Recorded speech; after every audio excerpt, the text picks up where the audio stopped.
Awesome. Yay. Okay, so I'm Ariel Waldman, and I just thought I would talk to you about hacking science and space exploration because it's super awesome. So this is an unfortunate slide that I didn't foresee being in a place like this. You can't really see it, but there's a really tiny speck of a pixel there. And why you can't really see it is because it's taken from the Voyager 1 spacecraft, and it's an image of Earth as seen from about 4 billion miles away. So that's where I am. That's where all of you are. It's a pity you can't see it, though. But the reason why I love images like these, when you can see it, maybe you can all Google it, is because it changed. These pictures often shape our view of ourselves and our place in the universe. But similarly, I think we should change how we view space exploration and science. As an example, had a fairly historical event in 1969. America sent the first man to the moon. But also in 1969, slightly smaller event, we sent the first message over ARPANET, the early form of the internet. That message was LO for login, and unfortunately the computer crashed shortly thereafter. Not as successful. But that said, with about 40 years of hindsight now, which one of these events has had a greater impact on us? It's now 2012, and the internet has had millions and millions and around 2 billion users. And yet, with 50 years of space exploration behind us, only a little more than 500 people have actually ever been in space. This, to me, is really sad and broken. So when I talk a lot about hacking space exploration, what I'm really talking about is hacking space observation, because that's really the relationship that most of us have with space exploration. We're often observing astronauts or government agencies exploring space on behalf of us, but we ourselves aren't really doing much exploring. So hacking space exploration is an interesting thing to think about, and it also isn't necessarily DIY stuff. So it's not exactly instructables how to make super shiny space leggings. I'm sure these are very fashionable, but probably not very functional. Hacking space exploration goes one step beyond that. It's more about saying, you know what, I have no idea how to build a satellite or a robot, but I'll be damned if I let that keep me from sending stuff into space. And that's what this is what kids in the UK actually have done. This isn't photoshopped, again, you can't see it that well, but essentially it's teddy bears in space. And it's because kids in the UK wanted to test how different materials react in high altitudes. So instead of waiting around to learn how to build a satellite or robot, they just sent their teddy bears up there, which was a lot of fun. So it's really around this concept that doing something changes how you see it. So actually doing science and doing space exploration actively changes your relationship with it from something of observation to something you're actively participating in. So being here, it's not just about getting excited and making things. It's about getting excited and making disruptively accessible things. Things that really disrupt the current state of science and a lot of the elitism around it, and really make it accessible for all different types of people. So these are the things to get excited about that I'll be talking about today. Invisibility, cyborgs, and interstellar stuff, which are all really awesome. With invisibility, much like many of my slides now that they've been bleached out, 95% of everything is invisible. And when I say 95% of everything is invisible, I really mean absolutely everything. This is a pie chart of the total energy and matter in the universe. And so we have all this invisible stuff, dark energy and dark matter, and then less than 5% of the universe is everything that's visible. In fact, if you take out intergalactic gas, all the stars, all the planets, everything on this Earth, all makes up less than 0.5% of the entire universe. So we are very much the etc. in the universe. So this cool stuff called dark matter, that is all this invisible stuff that's helping shape us, is really interesting. It really helps keep us all together. When we look at galaxies and we see that they're held together, there's actually not enough mass to account for enough gravity to hold us together. And so we give this the term of dark matter. And so it's this invisible, weakly interacting particles that are kind of helping keep us all together. So it's not the power of love that keeps us together, but it's the power of dark matter. So in a lot of ways, this is a very friendly universe. We have this invisible stuff floating around that's helping keep us friendly and together and everything like that. But there's also an opposite side to the universe, which is dark energy. And dark energy is kind of doing the opposite. All this invisible stuff that's actually tearing us apart. And this is because when we look at the universe and we see that it's accelerating, we actually see that it's accelerating way more than we think it should. So this is given the term of dark energy. So I think this is a really interesting concept to think about for hacking. The idea that we have all these weakly interacting particles that are helping push us together and pull us apart and really shape how the universe is. So it's a really interesting concept to sort of tap into as a superpower.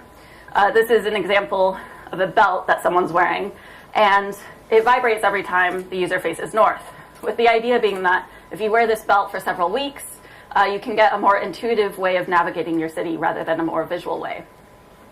Some people are able to actually explore this further with the idea of our senses have different affordances, and so sometimes we can see things better than we can hear them, or sometimes we can smell things before we can see them, and so on.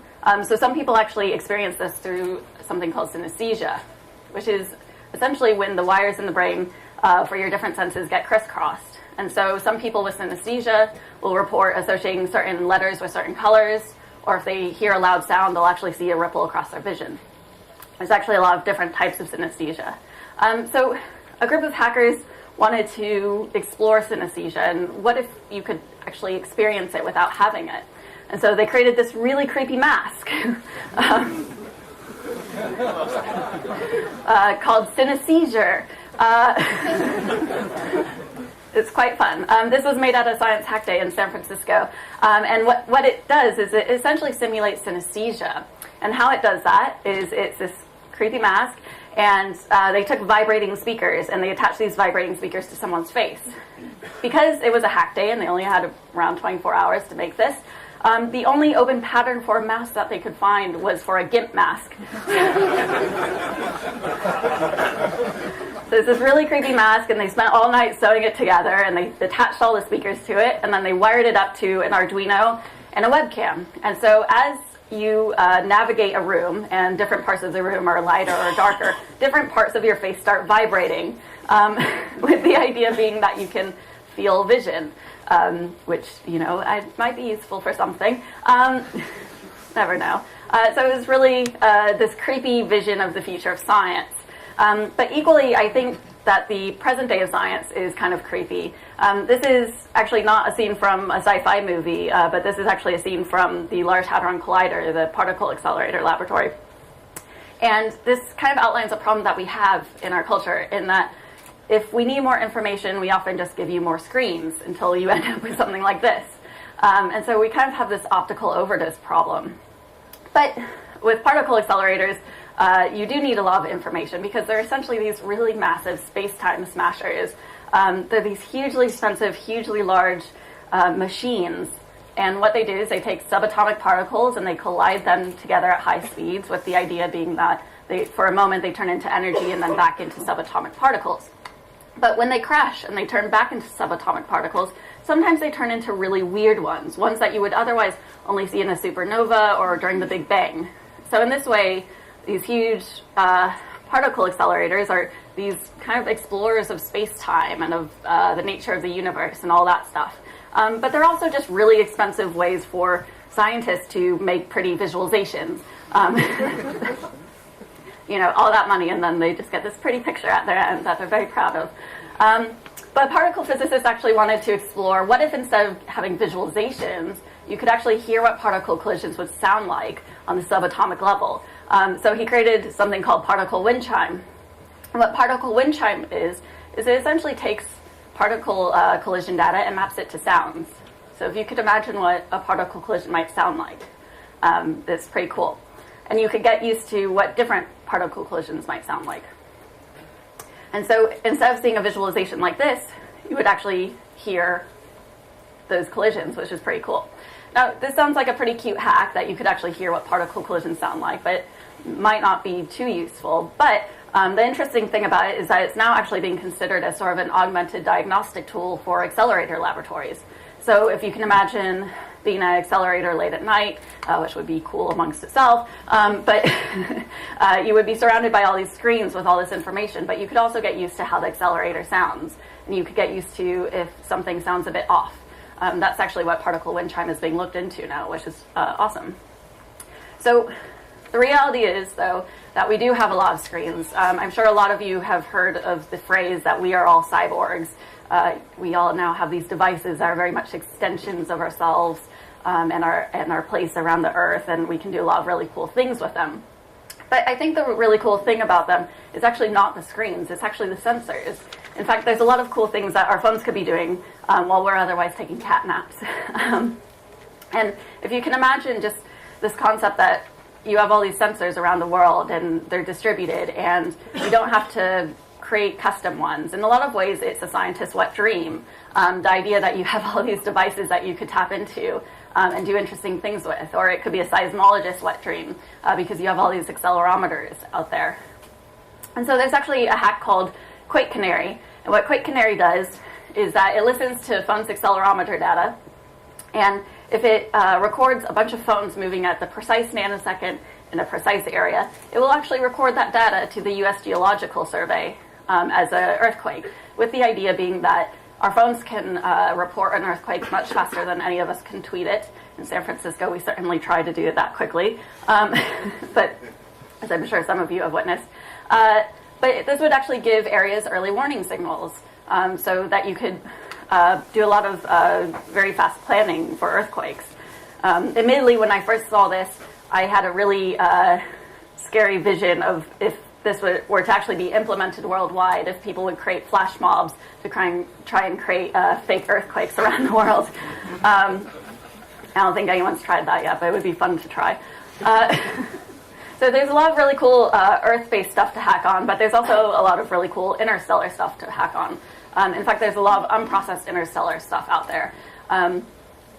Essentially, as our technology gets better and better, we're able to take in more and more data, which is awesome, except for the fact that we still need to process it on a human level.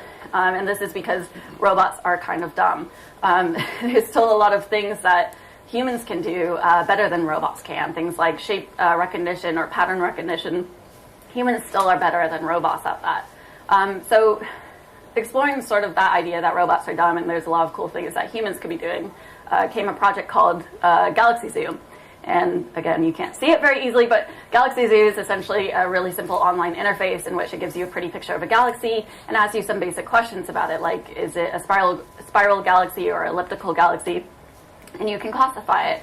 So this is around the idea that a lot of people can classify galaxies and help our understanding of the universe, but a lot of people could also potentially be discovering galaxies that have never been discovered before.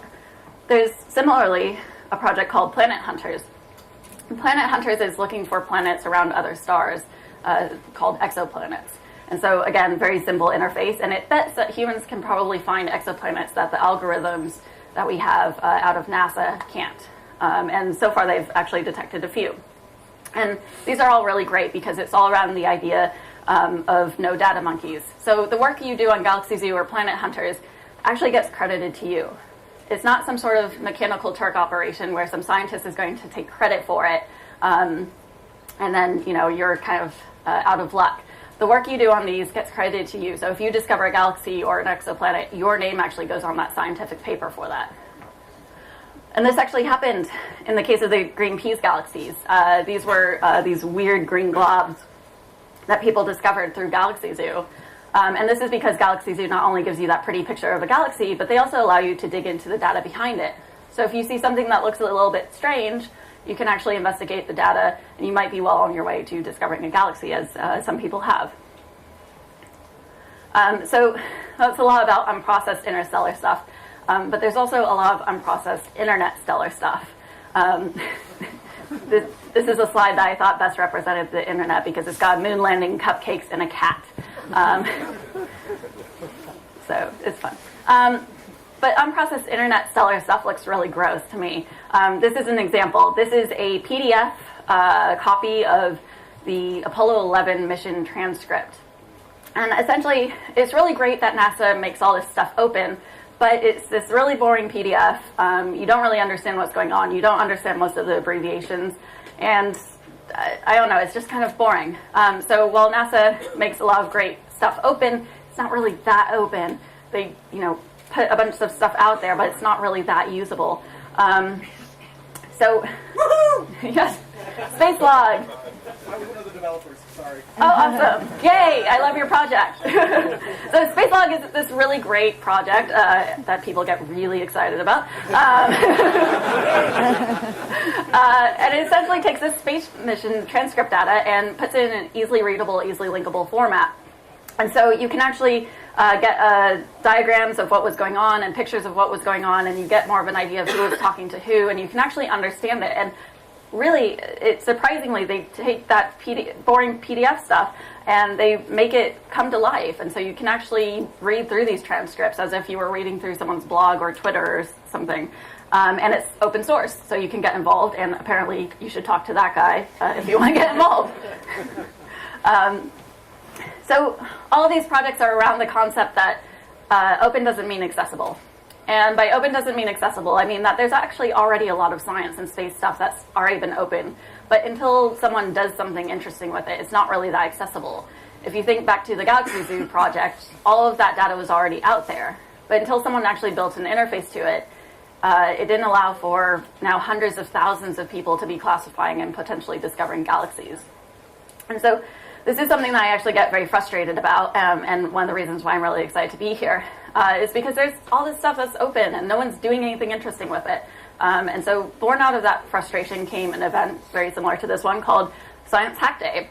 And Science Hack Day is, a weekend event where scientists, designers, and developers all get together to see what they can rapidly prototype in 24 consecutive hours. And so at Science Hack Day, you can build something silly or you can build something serious. It doesn't always have to be super meaningful and super, we're going to change the world. Sometimes it can just be like, yeah, I want to play with this awesome stuff and see where it goes. So the types of things that people have made. This is an example of a hack where someone wanted to create a typeface in which all of the letters had equal wind drag.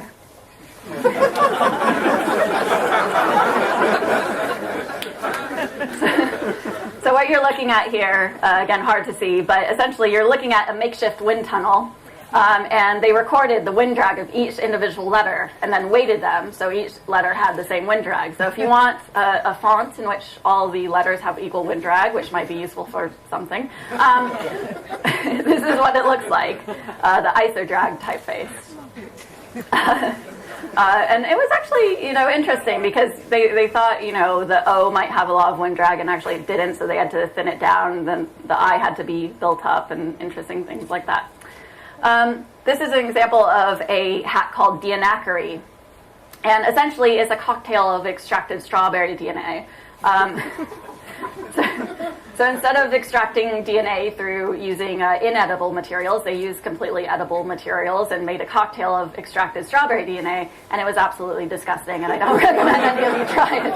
I had to try it because I was judging, and it was very alcoholic.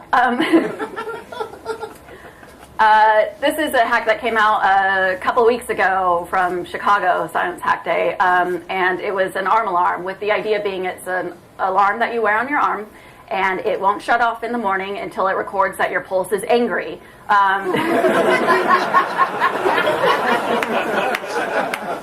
So if you can imagine not being able to hit the snooze button until it records that you are properly awake and pissed off, that's what this does. It was a lot of fun. And then this one is very difficult to see what was actually going on here, but this hack was an idea for a lamp that would light up every time an asteroid passed by the Earth. So you would sort of have this near-death lamp on your office desk and get alerted of every time the Earth came and had a near miss with an asteroid, which actually is often enough. So all of these are around the concept that hack days are really a spark for future collaborations and future ideas, and really just seeing where things go. And this is what I really hope all of you here can do is, just have a lot of fun and, worry about where it goes later. Do change the world, but if you're not having fun and just getting excited and really making accessible things, then, you're doing it wrong. So that's all I've got today. Thank you.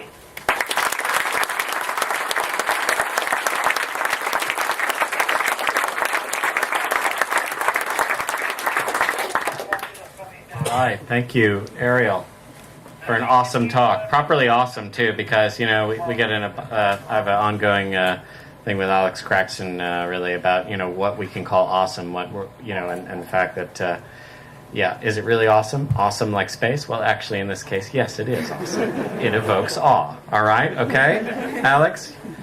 All right. Yeah, we probably do have time for one or two questions. Anybody have a question for Ariel? If I've just blown your mind with science, it's okay. Where's I the think best place to look for some of this data?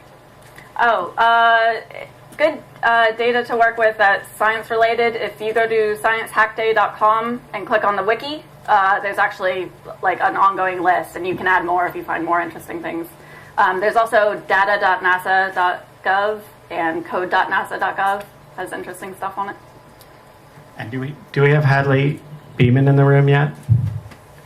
Okay, so Hadley is also going to be here today and tomorrow, and she is going to be talking about the Open Data Institute, which is something that she's been working on with Tim Berners-Lee, which is also about making use of open data, and especially in an entrepreneurial context. And so I encourage you also to, I think there are a lot of people here, in fact, that generally are focusing on data and open data, and that's always been one of our focuses on in terms of speakers and content here at Over the Air. So really encourage people to make use of open data of all kinds in what they're going to be building here today.